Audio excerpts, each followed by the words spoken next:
저는 이 정도 얘기하겠습니다. 네, BPK 또는 반 PK. 반 PK라는 것은 이제 안티라는 뜻도 있지만 절반은 PK다. PK를 키우시니까. 김정희 교수님 또 먼저 하실래요? 저는 정말 PK하고 연관을 할 이유는 거의 없고요. 제 첫사랑이 목사님의 조카였습니다. 이거 녹화하고 네, 괜찮습니다. 나중에 다 녹취를 좀 풀어요. 그 외에는 별로 그래도 PK하고 무슨 관계가 있을까 이제 제가 쭉 돌이켜서 생각해보니까 교회에서 제가 반사를 되게 오랫동안 했는데요. 저는 중학교 2학년 때부터 예수님을 영접해서 저는 교회를 아주 정말 혐오했던 사람이에요. 그러니까 그 애들의 이중성 정말 싫었어요. 3월 기독교인들이 3월하고 10월이면 되게 친절해져요. 아세요? 4월에 부활주일 전도주일하고 그 11월 뭐 추수감사주일 그거 대전도주일 위해서 이제 애들이 이제 밑밥을 뿌리는 거죠. 씨를 뿌리는 거죠. 그래서 되게 친절해지고 그러다가 안 나가요. 버팅기고 안 나가면 그 다음부터는 녹취가 돼서 지금 그런데 쌩 까는 거죠. 제 전공용어로 하면은 그러고 그 다음에 또 가을 정도 되고 그런 이중성에 대해서 되게 싫어하고 근데 저희 어머님이 제일 저희 가정에서 신앙을 가지셨기 때문에 거기에 대해서는 어머님은 너무 좋은데 그래서 좀 저런 애들 아니고 우리 어머니 같은 믿음을 가진 누군가 있으면 좋겠다. 그래서 이제 교회를 다니는 입장에서 이제 중학교 2학년 때부터 개척교회에 들어가서 그러던 제가 이제 중학교 2학년 여름방학 때 예수님을 만나고 저는 되게 예수님을 이렇게 잘 믿었던 그러니까 주위 사람들의 칭찬에 의해서 쟤는 믿음 좋아 소위 말하는 그런 열심다 저줄 모르겠는데 운동장 교수들 다 그래요. 네. 강할 거 없어요. 그래가지고 그렇다 보니까 개척교회를 다니다 보니까 고등학교 1학년 때부터 제가 반사를 많이 하게 된 거예요. 이제. 근데 그때 처음 만난 애가 그 목사님 자제분이었어요. 목사님 자제분한테 저는 이제 믿음 생활이 3년 정도밖에 안 되니까 그 성경의 지식으로는 딸리는 거죠. 얘들 이제 초등학교 5학년, 6학년이었는데 성경 지식이 탁월해요. 그래서 제가 이제 잘못 가르치면 교훈을 주고 그러면 그게 아니고 선생님 이건 그게 아니에요. 지난번에 아빠가 그랬어요. 그러면 뭐 아무 말 못하는 거죠. 그런 인연에 대해서 이제 우리 그 목사님 자제분들을 이렇게 많이 가르쳐라고 하고 있었어요. 그래서 이제 교회에서 만난 그 PK들을 조금 이제 관찰자 입장에서 보면은 지금 돌이켜서 생각해 보니까 목사님 자제분이니까 가르치는 입장에서는 상당히 어려워요. 이야기가. 내가 말 잘못하면 이거 또 입 들어가가지고 뭐 목사님 그러시진 않지만 상당히 조심스럽고 그리고 얘는 잘할 것이다. 목사님께서 아니면 사모님께서 잘 양육하실 것이다 라고 하는 신뢰? 아니면 그냥 그러니까 얘는 항상 우등생으로 신앙의 우등생으로 제쳐놓고 나머지를 생각하는 경향이 저한테는 아주 강했던 것 같아요. 그리고 이제 그게 깨진 것이 언제였냐면 제가 일본으로 유학 가면서 일본에 있는 선교사님 자녀들 2명 있었는데 걔들도 가르치면서 했는데 걔들도 너무 믿음이 좋은 애였는데 얘들은 이제 질문하는 애들이었어요. 끊임없이 자기의 모르는 것을 솔직하게 질문하는 애들. 그러면서 제가 갖고 있었던 그 인식이 상당히 많이 달랐다는 것을 경험하게 되는데 한동대 와서도 이번에 올해 저희 팀의 PK가 7명이에요. 그래서 이 모임에 이제 이군 교수님으로부터 초청을 받고 나서 저희 PK들을 모아놓고 한번 점심 식사를 했어요. 제가 뭔가를 해야 될 것 같아서 그래서 뭐 이제 좀 이야기를 들었어요. 애들한테 어떠냐 뭐 이런 이야기 뭐 이런저런 이야기 들어보니까 애들 가운데 그런 고민을 이야기하더라고요. 믿음에 대한 아주 근본적인 질문이 있는데 질문할 사람이 없습니다. 내가 선생님한테 질문하고 싶지만 선생님한테 질문하면 자기 아버지 얼굴에 못칠하는 것 같아서 못해요. 아주 기본적인 건데 그러니까 하나님이 계신지 안 계신지 모르겠어요 라고 하는 질문을 정말 중학교 3학년 때인가 한 명이 이야기했는데 그때인가 정말 자기는 고민되고 그걸 물어보고 싶어 하는데 아무도 물어볼 사람이 없었대요. 부모님은 너무 바쁘시고 어머님 맨날 정보로 가시고 선생님한테는 할까 말까 하다가 결국 못하고 그래서 그걸 계속 이렇게 지내고 그랬던 뭐 경험들을 이야기하는 거죠. 그래서 어떻게 보면 그 또 계속해서 부모님, 아버지의 설교를 계속 듣다 보니까 들어오니까 거기에 너무 익숙해졌어요.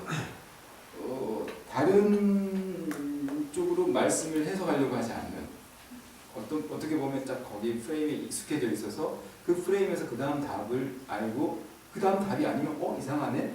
그제서야 한번 생각해보는 이런 그러니까 하나님을 말씀으로 알아가는 데 입장에서 상당히 어떤 의미에서 보면은 방해를 받는구나 라고 하는 그걸 조금 느꼈고요. 물론 그 성령님이 역사하시는 거니까 거기에서 분명히 하나님께서 인도하시겠지만 두 번째로는 이분 교수님 처음에 언급하셨지만 그 아버님, 어머님의 언행의 불일치에서 오는 그 엄청난 좌절감 자연인으로서 만나는 아버지와 강단에서 설교하시는 아버지 저 양반이 그 양반인가 매번 부딪힌 이거에 대한 그 엄청난 회의와 질문들 그러면서 믿음이라고 하는 것은 앞에서는 이렇게 말하지만 말로서는 얼마든지 나를 정당화할 수 있지만 실제 그 삶으로 연결되는 문제에 대해서 상당히 그리고 이제 부모님을 볼 때도 아버지를 볼 때도 목사님으로서 봐야 되는 건지 나의 아버지로 봐야 되는 건지 그러니까 부모님에 대한 권위 아버지로서의 권위가 아니고 어머니로서의 권위가 아니고 목사님, 사모님이라고 하는 또 다른 타이틀로서 있어서 왠지 더 힘겨웠다 그런 친구도 있었어요. 그래서 그런 이야기도 들어봤고 그러면서 보니까 신앙에 대한 근본적인 질문에 대한 이렇게 해답을 찾을 수 있는 그런 대화 상대가 많이 없다 보니까 제가 어떻게 보든 새내기 성기를 하다 보니까 최근에 신천지 관련해서 많이 우리 학생들 알게 됐는데 PK들이 상당히 많아요. 그러니까 말씀을 가르쳐주고 이렇게 한다고 하고 다 들어주는 거예요 이야기를. 그러니까 거기에 싹 가는 거예요. 그러니까 이제 그때는 왜 PK가 많은가 이제 그런 생각도 했었는데 이제 오늘 이 모임을 준비하면서 되돌이켜서 생각을 해보니까 그게 또 연관이 있을 수도 있겠다. 또 그런 옵저버로서의 그런 생각도 한번 해보게 되더라고요. 그리고 PK는 교회에서는 슈드런이에요. 슈드런이 아니라 뭐뭐 해야 돼요. 뭐 해야 된다. 슈드런. 해야 돼. 이거 안 나오면은 왜 안 나오냐. 이 장로님 같은 경우도 자기 아들은 고3이면은 학원 가라고 하고 토요일날 딱 나와가지고 이제 주거든 모이는 시간에 목사님 아들이 안 나왔다네요. 사모님 목사님 누가 안 나왔네요? 자기 아들은 안 나와서 자기 아들은 걔는 학원 우리 아들 학원인데 그래도 누구는 나와야지. 모든 그 규칙에 그러니까 얘들이 거기에 대한 스트레스 그러니까 자기가 하나님에 대해서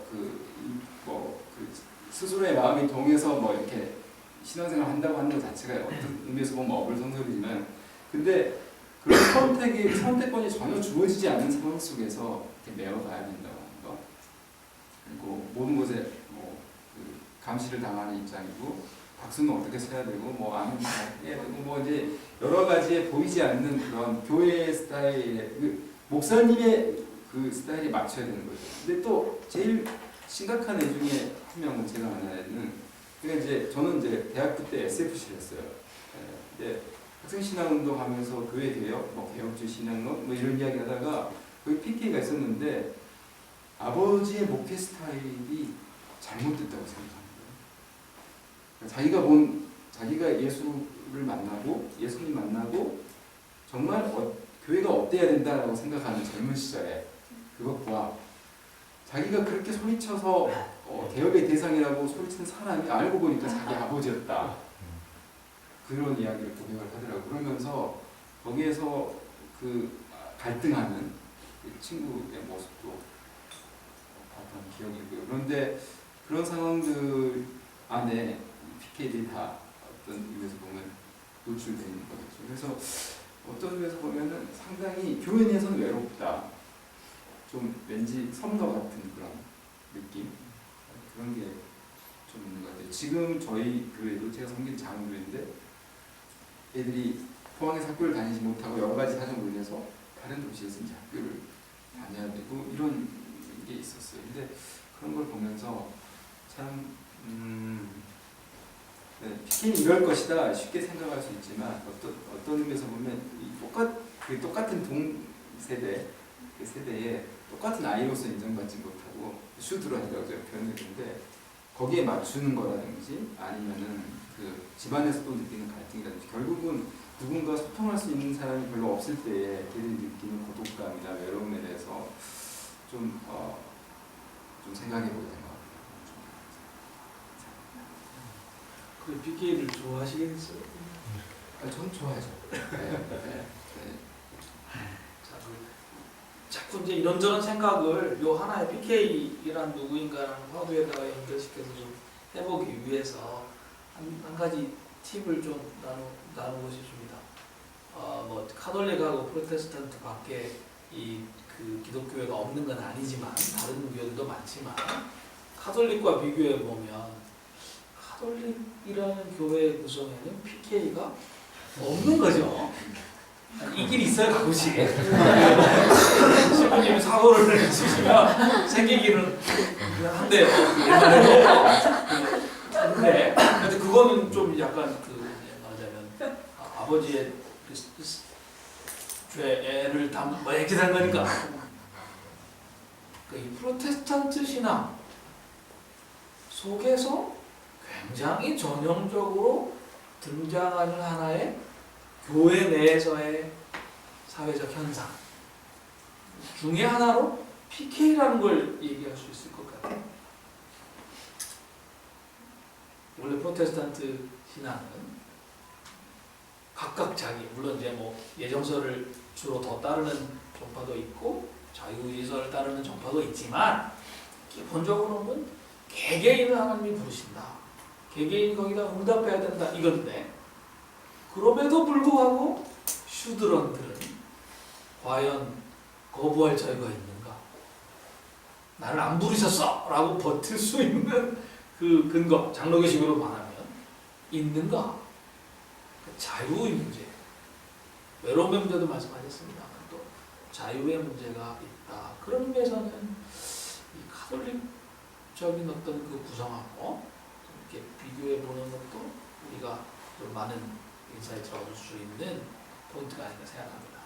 목사님이 제가 여기 지금 그 컨닝해 보니까요, 뭘 잔뜩 써오셨어요. 아마 제 생각에는 우리 김대원 목사님이 그 논문을 제일 많이 쓰시는 그 목사님이세요, 우리 학교에서. 이게 또 논문이 되겠다. 논문이 잘 돼야 될 텐데. 얼마든지 시간 많습니다.